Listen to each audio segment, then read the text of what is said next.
श्री कृष्ण कन्हैया लाल की जय। श्री निजानंद स्वामी की जय। श्री प्राणनाथ प्यारे की जय। महामत कहे ए मोमिनो, ए निश्वत इश्क सागर, लियो प्याले हक हुक्मे, पियो फूल भर भर। पियो फूल भर भर। श्री कृष्ण कन्हैया लाल की। 8वां सागर मेहर का सागर ग्रंथ का अंतिम 15वां प्रकरण। तो ये मेहर के सागर का है। मेहर कहते हैं कृपा को।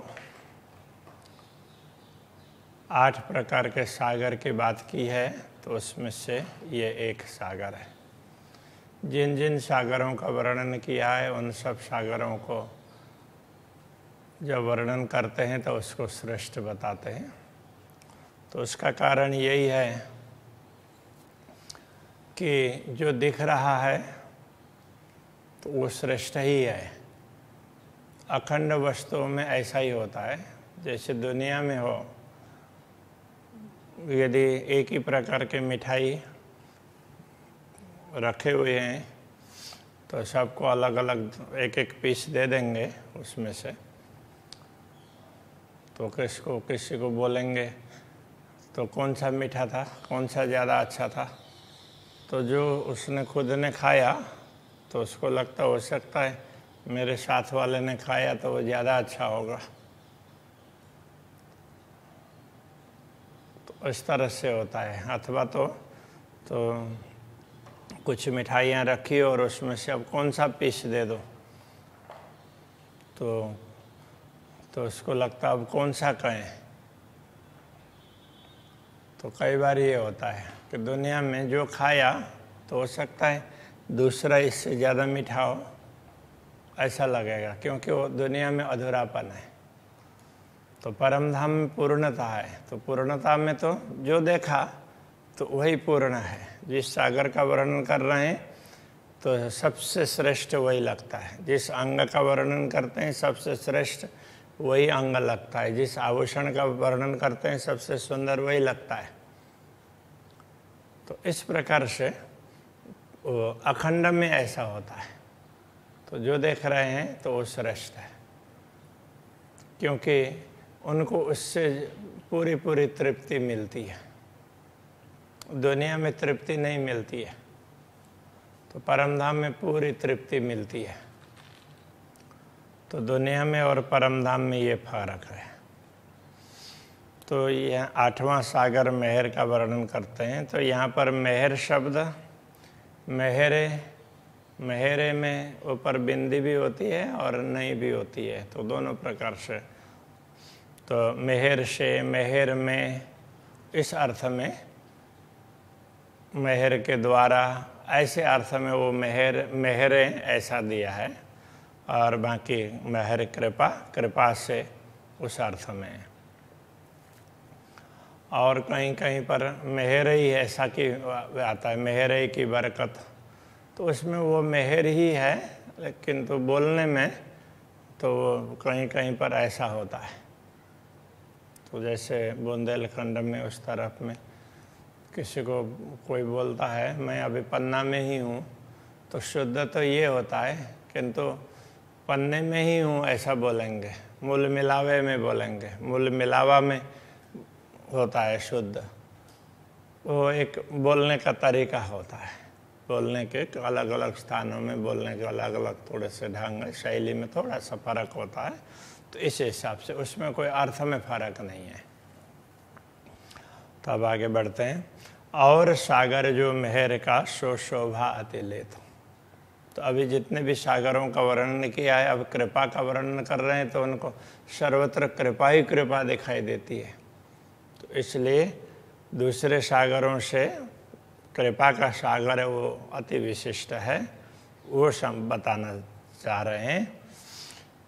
सुशोभा अति ले, तो वो अत्यंत शोभा धारण करता है, बहुत ज़्यादा सुशोभित है।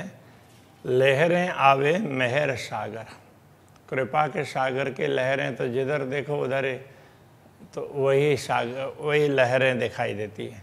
खूबी सुख समेत, इसकी खूबी क्या है? तो कृपा में हम ज़्यादा सुखी, ज़्यादा सुरक्षित ऐसा समझते हैं। तो हमने जैसी कृपा का अनुभव कर लिया तो हम तो पूर्ण ब्रह्म परमात्मा की कृपा से परिपूर्ण हैं, तो हमें फिर किसी और चीज़ की आवश्यकता ही नहीं रहती है, तो हम पूर्ण रूप से तृप्त हो जाते हैं। इसलिए इसकी ये खूबी है। हुक्म मेहर के हाथ में, जोश मेहर के अंग, अक्षराते धामधनी का हुक्म है, जोश है, ये सब कृपा के अधीन है। तो हुक्म उनकी कृपा के हाथ में है, क्योंकि कृपा हो तो कृपा के कारण ही हुक्म होता है। तो जो ब्रह्मात्माओं को जिस प्रकार का भी हुक्म है तो वो उस पर कृपा निर्भर है, तो कृपा के कारण ही ये सब हुआ है। तो ये एक प्रकार से देखा जाए तो कृपा सर्वोपरि मानी जाती है, क्योंकि अक्षराते धामधनी ने ब्रह्मात्माओं पर बड़ी कृपा की। इसके हिसाब से उनको लगा कि इनको हम प्रेम का महत्व समझा दें, तो वो भी तो कृपा तो है। कृपा समझ करके उन पर कृपा करके तो उनको चलो इनका अच्छा कर दें, इस हिसाब से ये दुनिया दिखाई ना, तो वो कृपा है। तो कृपा सबसे उत्तम है ऐसा कह सकते हैं। बाकी तो परमधाम में कोई अनुत्तम तो है ही नहीं, सभी उत्तम है। तो सभी जो देखते हैं वही सबसे उत्तम लगता है। तो कृपा को हम इस हिसाब से देखें तो सब कुछ कृपा के अधीन है ऐसा मान सकते हैं। हुक्म मेहर के हाथ में, अक्षराते दाने की आज्ञा है वो उनकी कृपा पर ही निर्भर करती है। जोश मेहर के अंग, जोश है वो भी कृपा का अंग है। कृपा के कारण ही ब्रह्मात्माओं को धामधनी को याद करते हुए, उनका स्मरण करते हुए तो जोश आता है, ये हमारे धनी है, ऐसा उनको आत्मीयता का भाव आ जाता है, वो उनकी कृपा है। इसका आवे मेहर से, प्रेम भी कृपा से प्राप्त होता है। बेशक इल्म तेन संग, इल्म ज्ञान, बेशक इल्म निसंदेह ज्ञान, संदेह को दूर करने वाला, संदेह निवारक ज्ञान, तारतम ज्ञान, ये भी उसी के साथ में, कृपा के साथ में ही है। तो कृपा होती है तो ही ज्ञान का रहस्य पता चलता है, ज्ञान भी अवतरित होता है, प्रेम भी अवतरित होता है। कृपा हो तो कृपा ना हो तो ये सब नहीं होता है। तो कृपा के पात्र कौन बनते हैं? तो जिनके अक्षरातीत के प्रति जिनका भाव होता है, विश्वास है, जिनका प्रेम है, तो वो कृपा के पात्र बनते हैं। वैसे तो ये सारे भाव हैं एक दूसरे से जुड़े हुए ही हैं, तो ये अलग नहीं है। फिर भी तो यहाँ मेहर के सागर का वर्णन कर रहे हैं तो उसका अधिक महत्व बताना आवश्यक है। वही दिख रहा है तो मेहर का सागर दिखता है तो वहाँ मेहर ही दिखता है। अब इससे पहले निश्वत का था तो सब कुछ निश्वत ही है, इस प्रकार का। उससे पहले इल्म के तो उसमें सब कुछ इसी में ज्ञान से ही सब कुछ होता है। तो ये इस प्रकार से वर्णन करते हैं। पूरी मेहर जित हक की तित और कहा चाहिए था। जहाँ पूर्ण ब्रह्म परमात्मा की कृपा का पूर्ण अनुभव होता हो तो वहाँ और किसी चीज़ की आवश्यकता ही नहीं होती। कृपा कभी अधूरी नहीं होती है, इसलिए तो उसका अनुभव पूर्ण रूप से हो रहा हो ऐसा समझना चाहिए। पूरी कृपा हो रही है ऐसा नहीं, तो अधूरी तो कृपा होती नहीं। कृपा तो हमेशा पूरी होती है, तो क्योंकि वो पूर्ण वस्तु है। परमधाम की वस्तु कभी अधूरी नहीं होती है। यदि हम अनुभव कर रहे हो तो माया में कर रहे हैं ना, तो इसलिए हम पूरा कर रहे हैं कि नहीं है, तो ये हम पर निर्भर करता है। तीत और कहा चाहिए था। तो जहाँ पूर्ण कृपा का अनुभव होता हो तो वहाँ दूसरा कुछ आवश्यक नहीं होता है। हक मेहर तीत होता है जित असल है नश्वत। तो ये पूर्ण ब्रह्म परमात्मा की कृपा भी वही होती है कि जहाँ असल नश्वत, जहाँ असली संबंध है, जो पूर्ण ब्रह्म परमात्मा की अंगनाएं हैं, उनके अंग स्वरूप है, तो उन पर तो पूरी पूरी कृपा होती ही है, उनको ही अनुभव होता है उनकी पूरी कृपा का। और लोगों को थोड़ा होगा, तो इनको पूरा होगा। मेहर होता बल से इतई हो तो हुक्म, तो सबसे पहले तो कृपा होती है, उसके बाद में तो हुक्म, कृपा होने के बाद में फिर आदेश करते हैं कि चलो इनके लिए ये कर दें। फिर बाकी सब के सब लाइन लगा करके आ जाते हैं, जुलूस साथ सब तीन की, उनके साथ में तो पूरा जुलूस लग जाता है। तो अब जुलूस में क्या है, तो और सारी चीज़ है ना, तो पूरा पूरे जैसे कोई जुलूस में एक आदमी का तो जुलूस नहीं होता है, कई होंगे तो ना, पूरा दल बल के साथ में जाएंगे तो तब जा कर के होता है, ऐसे पूरी टीम आ जाती है, ये कहना चाह रहे हैं। अब क्या क्या आगे बताएंगे। कछु कमी न करता खसम, पूर्ण ब्रह्म परमात्मा किसी प्रकार की कमी तो रहने देता ही नहीं है। एक खेल हुआ मेहर वास्ते, तो ये खेल है कृपा के लिए हुआ है। अब वो जुलूस में तो कृपा के साथ में सारी चीज़ें, इश्क, इल्म, जो भी प्रेम है, ज्ञान है, जोश है, सारे उसके साथ साथ में आ जाते हैं, ये कहने का तात्पर्य।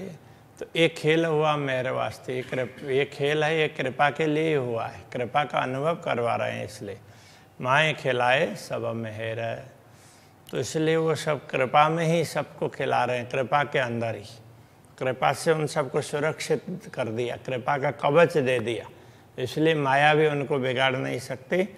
तो कृपा के कवच में होने से तो वो माया के अंदर भी ब्रह्मा आत्मा स्वयं को सुरक्षित समझती है। जाते मेहर जुदी हुई तब हो तो सब जहर, तो जिससे मेहर कृपा दूर हो जाएगी तो उसको, उसके सामने तो सब कुछ जहर विषतुल्य लगने लगेगा। अब कृपा कैसे दूर होगी, कृपा अपने आप दूर नहीं होगी, वो तो हम कृपा से वंचित रह गए, कृपा का अनुभव ही नहीं कर पाए, हम वहाँ तक पहुँचे ही नहीं, तो हम उससे दूर हो गए। पीठ दई उन पीऊ को, हम पूर्ण ब्रह्म परमात्मा को तो पीठ दे करके दुनिया के तरफ लग गए, तो फिर कृपा से वंचित हो जाते हैं। तो उसके लिए तो सब कुछ विषतुल्य होता है, जिधर देखो उधर तकलीफ ही तकलीफ लगेगी। दो मेहर देखा था खेल में, तो इस खेल में दो प्रकार की कृपाएं दिखाई देती है, ये मुख्य रूप से जहाँ देखो वो कृपा ही है, जितनी भी प्रकार हैं सारे कृपा के ही हैं, ऐसा होता है। लेकिन उसमें दो प्रकार है मुख्य रूप से। तो लोग देखे ऊपर का जहूर, दुनिया के लोग हैं वो ऊपर ऊपर का देखते हैं, अंदर का। अब यहाँ कृपा दो प्रकार के कहने का तात्पर्य, एक तो आंतरिक कृपा है और एक बाहर दिखती है वो कृपा। एक जो दिख नहीं रही है किंतु कृपा है, तो वो अनुभव करते हैं।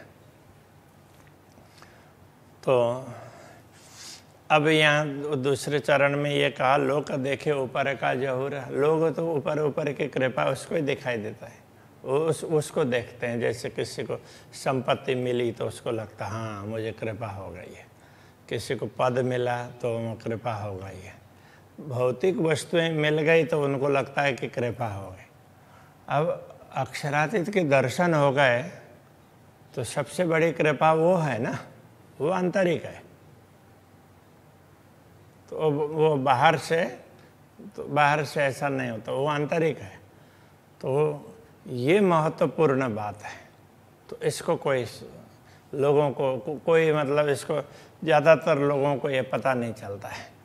जाए अंदर मेहर कछु नहीं, आखिर होता कसे दूर, जिसके अंदर से कृपा नहीं होगी, आंतरिक कृपा, तो वो तो परमात्मा से दूरी होगा। धन दौलत तो मिल गए, सब कुछ हो गया दुनिया की वस्तु, तो जितने ज़्यादा मिलेंगे उतना परमात्मा से दूर होंगे। तो यदि किसी को पूर्ण ब्रह्म परमात्मा का अनुभव होगा तो फिर दुनिया की वस्तु जितनी बढ़ेगी तो उनको और ज़्यादा आनंद आता रहता है, कि और प्रेम बढ़ता रहता है और भाव बढ़ता रहता है। तो ऐसा है, ये कहना चाह रहे हैं। जिसके अंदर कृपा नहीं होगी वो तो परमात्मा से दूर होगा। अंदर की कृपा नहीं होगी तो बाहर बाहर का कुछ भी दिखेगा तो वो परमात्मा से दूर होता चला जाएगा। मेहर सोई जो बातुनी, तो अंदर की कृपा वही कहलाती है। पहले ऊपर की कृपा की बात हुई ना, अब अंदर की कृपा की बात करते हैं। जो मेहर बाहर और माहे, अंदर की कृपा तो वही है, वो बाहर भी दिख रही है और अंदर भी है, अनुभव में भी है। तो बाहर दिख रही है, बाहर का लाभ भी मिल रहा है और अंदर से प्रसन्नता भी मिल रही है और पूर्ण ब्रह्म परमात्मा से और निकटता का अनुभव करते हैं, सर्वत्र उनकी कृपा को देखते हैं। आखर लग तरफ धनी की, कमी कछुए आवत नाई। ऐसी आत्माएं आखिर तक, अंतिम श्वास तक तो वो धनी की तरफ ही लगी रहती है और उनको किसी प्रकार की कमी भी नहीं रहती है। कल भी ये बात कही थी, पूर्ण ब्रह्म परमात्मा योग और क्षेम दोनों का वहन करते हैं। पहले थोड़ी परीक्षा तो लेंगे, यदि उसमें हम सफल हो गए तो हमारा योग क्षेम सब वो वहन करते हैं। तो इसलिए किसी प्रकार की कमी आती ही नहीं है। मेहर होता है जिन पर मेहर देखता पांचों तत्व। जिनके ऊपर कृपा होती है तो वो पांचों तत्वों में सब जगह वो कृपा ही कृपा देखता है। जो चारों तरफ कृपा ही कृपा देखता है, सचमुच कृपा का अनुभव वही कर रहा है। तो कृपा उसी पर हो रही है, कहने का तात्पर्य कृपा तो सब पर है किंतु वो अनुभव कर रहा है। पिंड ब्रह्मांड सब मेहर के बीच वसत। तो पिंड ब्रह्मांड सब ये कृपा के अंतर्गत हैं। तो उसको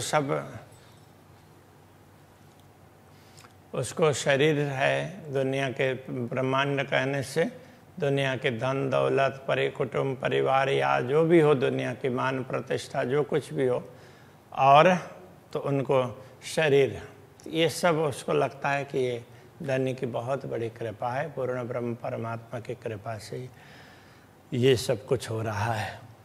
इसलिए मेहर के बीच वशता, ऐसा व्यक्ति हो कृपा के अंतर्गत स्वयं को कृपा के बीच में पाता है। चारों तरफ कृपा ही कृपा दिखाई देती है। तो जिसको ऐसा दिखाई देता है वो व्यक्ति हमेशा आनंदित रहता है। ए दुख रूपी इन जीमी में दुख ना काहो देखत। वैसे देखा जाए तो ये दुनिया दुख रूपी है, किंतु जो लोग दुनिया को समझ लेते हैं तो उनको लगता है कि ये से दुख रूप तो नहीं है। तो दुख रूपी इन जीमी में दुख ना काहो देखत, तो उसको दुख दिखाई नहीं देता है दुख रूपी जीमे में भी। बात बड़ी है मेहर की जो दुख में सुख लेवत। तो ये कृपा की ही बात, कृपा की बात यही विशेष है कि ये दुख में भी सुख का अनुभव करते हैं। तो ये कृपा का अनुभव करते हैं तो उनको कहीं दुख ऐसा लगता ही नहीं है, सर्वत्र उनको सुख ही लगता है। तो कोई शारीरिक कष्ट आ गए तो भी उनको ये लगता है कि तो हो सकता है हमारे कर्मों के हिसाब से तो और ज़्यादा तकलीफ हो, किंतु तकलीफ होती हो। तो अब धनी की कृपा हुई, तलवार का घाव है वो, तलवार की चोट है वो सुई में आकर के टिक गई, तो थोड़े से हमारा काम हो गया, ऐसा समझ लेते हैं। सर्वत्र कृपा समझने वाले लोगों की बात है। तो ऐसी समझ होनी चाहिए, ये हमें समझा भी रहे हैं। सुख में तो सुखदायम पर स्वादन आवत ऊपर। तो सुख में तो वो आंतरिक सुख में जो रहते हैं वो हमेशा सुखी रहते हैं। तो पर स्वादन आवत ऊपर, बाहर से उनको ऐसा लगता ही नहीं है। वो खोले प्रेमे पार पियासों देखन को तन सागर माही। तो अंदर से बड़े खुश और बड़े कृपा संपन्न होंगे, बाहर से ऐसा लगता ही नहीं है कि किसी को परमात्मा के अनुभव भी हो रहा हो, ऐसा कुछ हो। तो वो साधारण रूप से ही जैसे सब हैं उसी प्रकार से होंगे, किंतु तो वो अंदर से बहुत सुख का अनुभव कर रहे हैं। तो दुख आए सुख आवत सो मेहर खोलत नजर। तो दुख कष्ट आते हैं दुनिया में और उसको गिनते नहीं हैं, उसमें भी कृपा देखते हैं, तभी जा कर के सुख का अनुभव होता है। दुख आए सुखावत। तो दुनिया में तो दुख सुख की साइकिल चलती रहती है, दुख से ही सुख मिलेगा ना। तो सो मेहर खोलत नजर है। तो ये पूर्ण ब्रह्म परमात्मा की कृपा है, वो दृष्टि को खोल देती है, तब जा कर के सब पता चलता है कि हाँ ऐसा होता है। इन दुख जीमी में बैठ के मेहरे देखे दुख दूर। इस दुख रूपी जीमी में बैठ करके, ये भूमि है तो ये तो दुख रूप है क्योंकि माया मोह की है। तो ऐसे में बैठ करके मेहरे देखे दुख दूर। पूर्ण ब्रह्म परमात्मा की कृपा के कारण तो इस दुख को वो दूर देखते हैं, मतलब उनको दुख लगता ही नहीं है। इस दुख रूपी भूमि में बैठने पर भी, माया मोह के अंदर स्वयं को मानने पर भी कभी दुख कष्ट का अनुभव नहीं करते, हमेशा उनको आनंद ही होता है। तो एक बार चोट लगती है तो आघात तो पहुंचता ही है, पीड़ा भी होती है, तो फिर उसके बाद में तो वो भूल जाते हैं। तो उनको कोई उसमें वो मर गया ये नहीं होता है, तो उसमें भी वो प्रसन्न रहते हैं। कायम सुख जो हक के सो मेहर करत हजूर। तो कायम सुख है, पूर्ण ब्रह्म परमात्मा के सुख है, ये अपार सुख है। तो सो मेहर करत हजूर। तो ये कृपा है, उनको हजूर कर देती है, मतलब उन कृपाओं का अनुभव करवाती रहती। कृपा है ये वो कायम सुखों का, अखंड सुखों का अनुभव करवाती रहती है, इसलिए दुख जैसा लगता ही नहीं है। मैं देखा दिल विचार के इश्क हक का जित। मैंने विचार करके देखा, जहाँ पूर्ण ब्रह्म परमात्मा का प्रेम है, इश्क मेहरे से आइया। हाँ, तो वो मुझे लगा कि ये प्रेम भी कृपा से ही प्राप्त हुआ है। अबल मेहरे तीत। तो मुझे ऐसा लगा सबसे पहले तो कृपा है, तो प्रेम भी कृपा से ही प्राप्त हुआ, ऐसा मुझे लगा। जब कृपा को देखते हैं तो यही दिखाई देता है। तो इसलिए हमेशा तो धामधनी की कृपा के दर्शन करते रहना चाहिए। तो दुनिया में तो वो कृपा के दर्शन ही करने चाहिए। इसलिए दुनिया की दृष्टि से एक कृपा का सागर है, वो सबसे विशिष्ट है। हमेशा हम कृपा का अनुभव करते रहेंगे तो सारे सागर, सब चीज़ का अनुभव होगा, प्रेम का भी होगा, ज्ञान भी होगा, जो भी जब चाहिए तो ज्ञान भी प्राप्त हो जाएगा।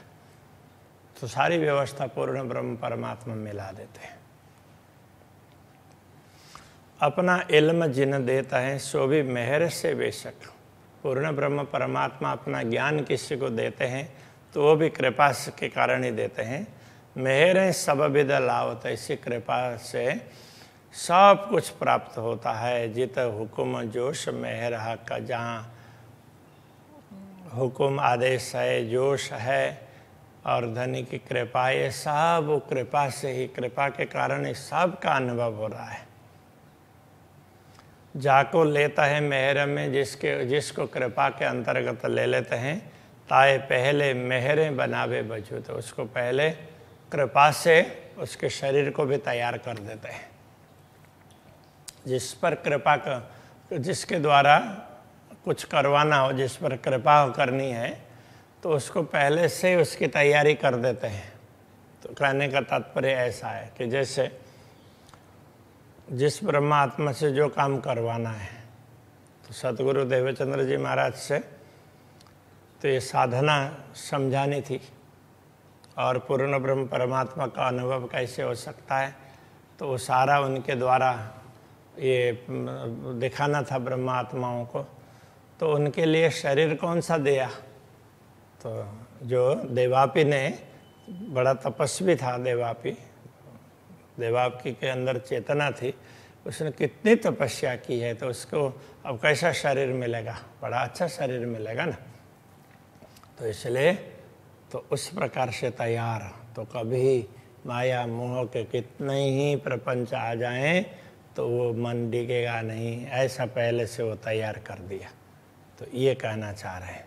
गुणांग इंद्रिय मेहर की, उसमें गुणांग इंद्रियां सब कृपा की भर देते हैं। रूह मेहर फुकत माहे बूंद, उसमें आत्मा को डालते हैं तो भी बूंद में, बूंद का तात्पर्य माया, उसमें बूंद में बिंद में सिंध को डाल रहे हैं। तो परमात्मा वो शक्ति, चैतन्य शक्ति को माया में डाल रहे हैं, तो शरीर में प्रवेश करवा रहे हैं, तो वो बड़ी कृपा है। तो इसलिए वो सब विचार करके तो ऐसे तो फिर तो उसमें चेतना को डाल देते हैं, शरीर को योग्य बना करके। मेहर सिंहासन बैठक और मेहर चवर शिर छत्र। यदि दुनिया में किसी को सिंहासन मिलता है, सिंहासन में बैठना मिलता हो, और सिर पर छत्र हो, चवर डुलते हो, का तात्पर्य दुनिया का वैभव, दुनिया का मान, दुनिया की प्रतिष्ठा किसी को मिलती हो, वो सब कृपा के कारण है। सोवत सैन्य मेहर की, दिल चाहे मेहर बाजंत्र। तो वो सारी सेना, मतलब सब प्रकार के सुख है, वो जुलूस जिसकी बात कर रहे थे ना, वो सारा वो कृपा से ही है। इसलिए दिल चाहे मेहर बाजंत्र, तो दिल में हमेशा मेहर के वाद्य यंत्र बजते रहते हैं, तो हमेशा उसको आनंद का अनुभव होता रहता है। कहने का तात्पर्य ये है, दुनिया में जो भी सुख समृद्धि अथवा दुनिया का जो कुछ भी मिलता है वो भी कृपा से ही है, किंतु तो कोई कोई उसको समझते हैं। जो समझते हैं तो हमेशा आनंदित रहते हैं, उनके अंदर में, उनके अंदर, उनके दिल में हमेशा कृपा का ही अनुभव रहता है।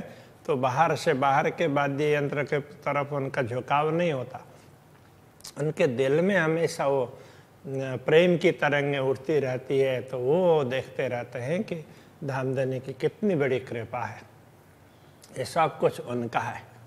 तो जिन लोगों को भी परमात्मा का अनुभव होता है, उन्होंने दुनिया की समृद्धि को अपना माना ही नहीं, तभी वो सुखी रहे। तो जिन्होंने दुनिया को अपना माना तो वो हमेशा दुखी रह गए।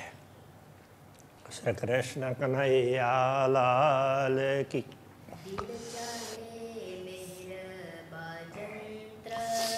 दिल चाहे मेहर बाजंत्र,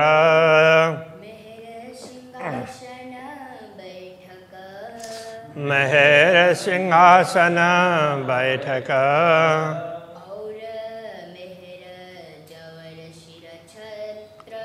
और मेहर चवर सिर छत्र। सोवत सैन्या मेहर की,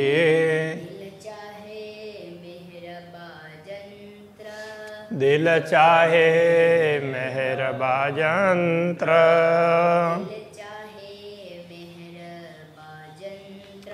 दिल चाहे मेहर बाजंत्र।